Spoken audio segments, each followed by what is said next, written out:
Police কর্তা, তার উপরে প্রাণনাশের হুমকি দেওয়া। দেখুন, সারা বাংলা জুড়ে বেআইনি নির্মাণ, সারা বাংলার প্রত্যেকটা শহরে বেআইনি নির্মাণ।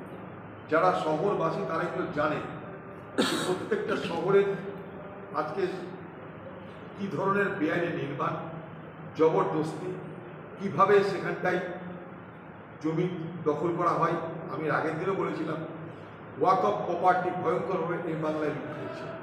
আরেকটা জিনিস লক্ষ্য করবেন, ছোটো ছোটো শহরগুলো যখন প্রমোটারি হচ্ছে, বড় বড় বিল্ডিংয়ের সামনেই তখন ট্রান্সমিটার বসিয়ে রাখা, ট্রান্সফরমার বসিয়ে রাখা হচ্ছে। প্রত্যেকটা বিল্ডিংয়ের সামনে ট্রান্সফরমার। এই ট্রান্সফরমারের যে রেডিয়েশন, তার উপরে কিন্তু কোনো রকম ভাবনা চিন্তা করা হচ্ছে না। প্রত্যেকটা মাল্টি স্টোরি বিল্ডিং করার সময় ট্রান্সফরমার তাদের বিল্ডিংয়ের সামনে বসিয়ে দেওয়া হচ্ছে বিদ্যুৎ সরবরাহের জন্য। ট্রান্সফরমার জায়গায় থাকবে, বাড়ির জায়গায় থাকবে, আন্ডারগ্রাউন্ড লাইন আসবে, বাড়িতে বাড়িতে কানেকশন হবে, ট্রান্সফরমার দূরে থাকবে। এটাই আমরা জানি, যে কোনো শহরে এটাই দেখতে পাই। পশ্চিমবঙ্গের ঠিক তার উল্টো।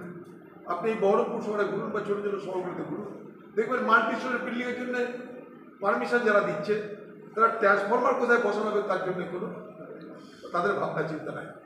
প্রত্যেকটা মাল্টি স্টোরি বিল্ডিংয়ের সামনে একটা করে ট্রান্সফরমার বসে দিচ্ছে। এটা কিন্তু স্বাস্থ্যের জন্য, ভবিষ্যৎ প্রজন্মের জন্য ভালো কি খারাপ তার কোনো বিবেচনা হচ্ছে না। আমরা চাই এটার একটা পূর্ণাঙ্গ তদন্ত।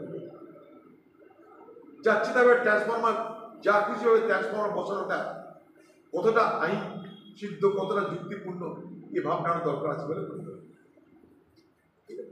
দাদা